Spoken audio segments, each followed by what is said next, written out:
Assalamualaikum warahmatullahi wabarakatuh. Apa kabar rekan guru hebat di seluruh Indonesia? Salam guru penggerak. Saya Eka Hedayani, calon guru penggerak Angkatan 3 dari Kabupaten Muara Enim. Akan menyampaikan koneksi antar materi modul 3.1 pengambilan keputusan sebagai pemimpin pembelajaran. Filosofi Ki Hajar Dewantara.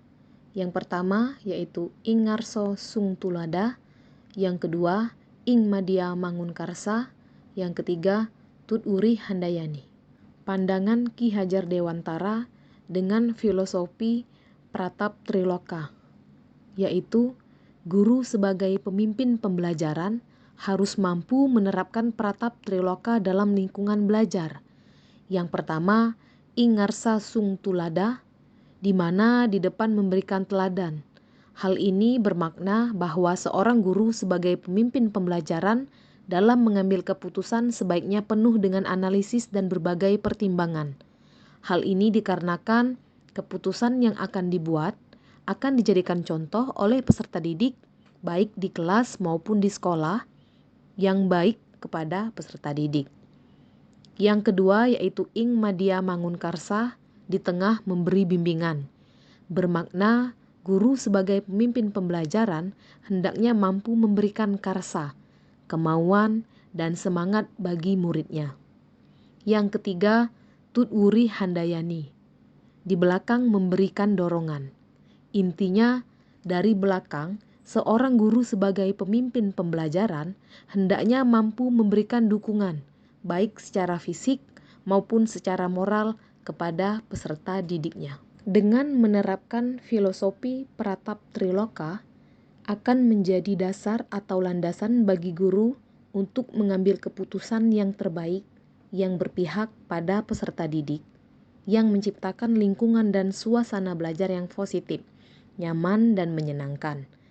Pengambilan keputusan yang secara sadar dan tidak terpengaruh oleh pihak manapun, sehingga keputusan yang diambil adalah keputusan yang mengedepankan kepentingan peserta didik, yang sesuai dengan arah dan tujuan pembelajaran, serta mendorong guru untuk menjadi pemimpin pembelajaran yang mampu mengambil keputusan secara tepat dan bijaksana, sehingga peserta didik berkembang sesuai karakter, keunikan, dan potensi yang dimilikinya masing-masing.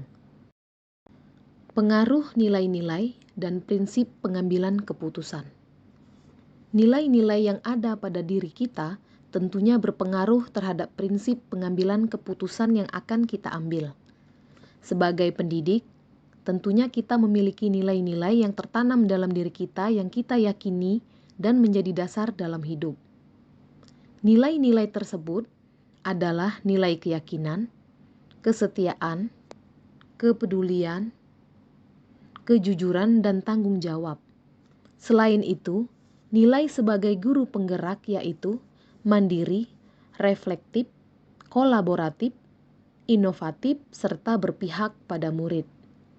Nilai-nilai positif tersebut sangat berpengaruh terhadap prinsip pengambilan keputusan, di mana akan mengarahkan kita mengambil keputusan dengan benar dan tepat dan tentunya bijaksana. Coaching dan pengambilan keputusan. Dalam pengujian dan pengambilan keputusan, kegiatan coaching sangat membantu, di mana coaching menjadi salah satu proses yang dilakukan guru untuk membuat keputusan yang tepat dan efektif dalam menggali potensi yang dimiliki peserta didik. Selain itu, dengan kegiatan coaching, membantu guru menjalankan proses menuntun peserta didik untuk mampu memecahkan dan menyelesaikan masalahnya sendiri dengan pertanyaan-pertanyaan reflektif yang ada pada saat proses coaching, sehingga peserta didik mendapatkan kemerdekaan belajar dan berpihak pada peserta didik. Pengaruh kompetensi sosial emosional terhadap pengambilan keputusan.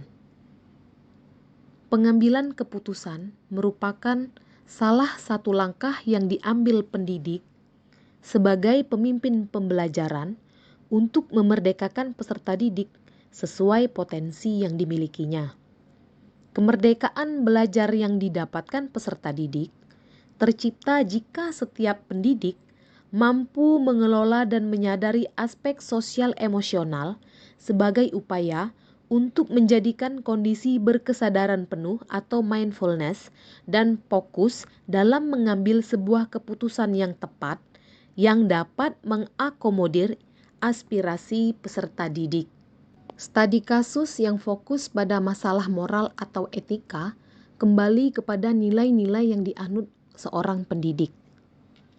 Ketika seorang guru berhadapan dengan kasus-kasus yang fokus terhadap masalah moral dan etika, maka nilai-nilai yang dianutnya akan sangat berpengaruh dalam proses pengambilan sebuah keputusan. Jika nilai-nilai yang dianutnya nilai-nilai positif, maka keputusan yang diambil akan tepat, benar, dan dapat dipertanggungjawabkan. Dan begitu pun sebaliknya.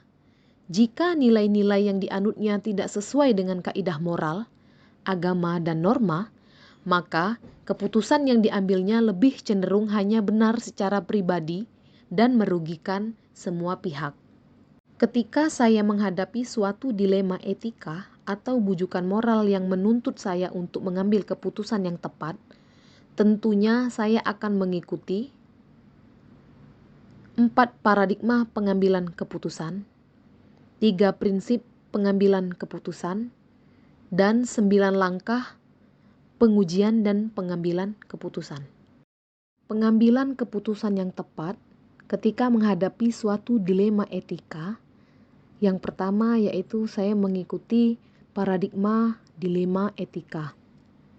Meliputi 1. Individu lawan masyarakat. Yang kedua, rasa keadilan lawan rasa kasihan. Yang ketiga, kebenaran lawan kesetiaan. Dan yang keempat, jangka pendek lawan jangka panjang.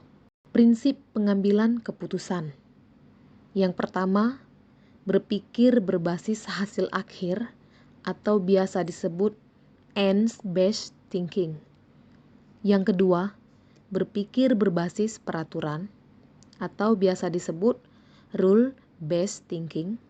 Yang ketiga yaitu berpikir berbasis rasa peduli atau care-based thinking.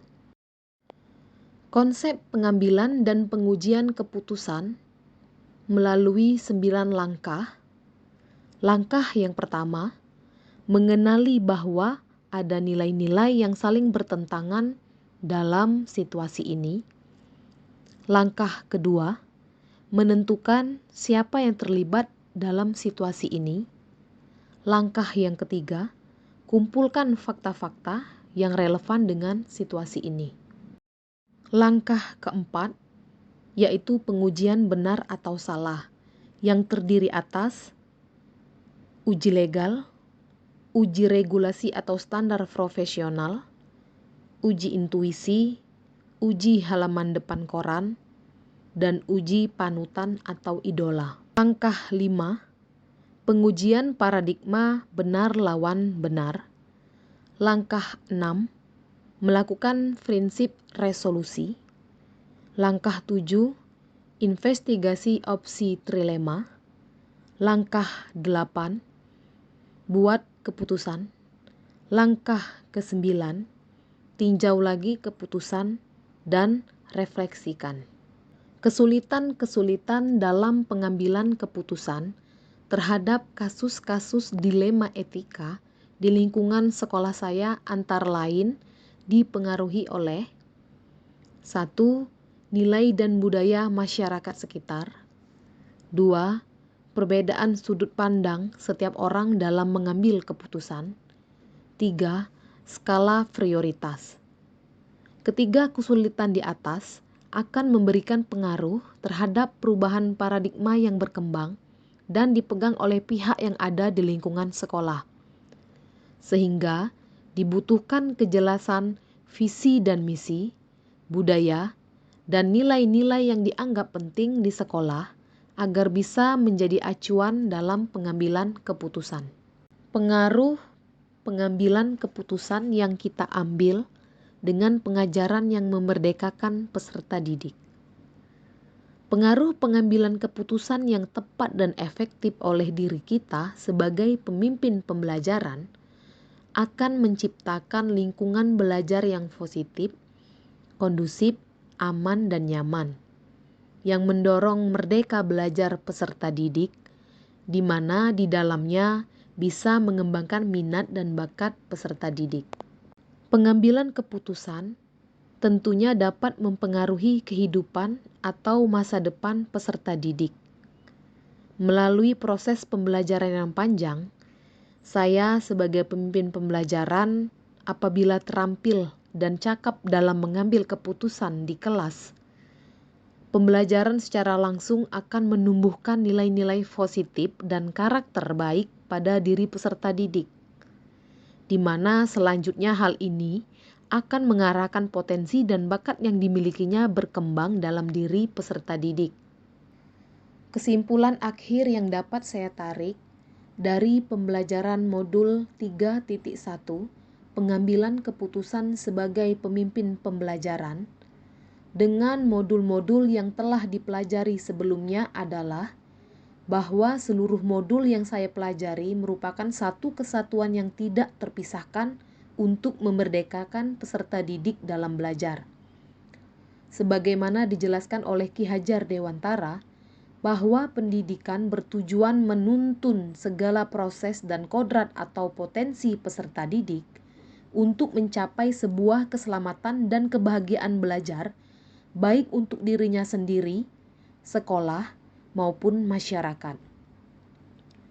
Dalam pengambilan keputusan yang tepat, guru menentukan 4 paradigma, 3 prinsip, dan 9 langkah pengambilan keputusan. Selain itu, guru harus mampu dan memahami kebutuhan belajar muridnya, di mana ini merupakan pembelajaran berdiferensiasi. Mampu mengelola kompetensi sosial dan emosional, metode coaching, di mana hal tersebut bisa menciptakan budaya positif di sekolah, lingkungan yang kondusif, serta peserta didik merdeka belajar. Demikian paparan koneksi antar materi modul 3.1 pengambilan keputusan sebagai pemimpin pembelajaran. Salam bahagia, salam guru penggerak. Wassalamualaikum warahmatullahi wabarakatuh.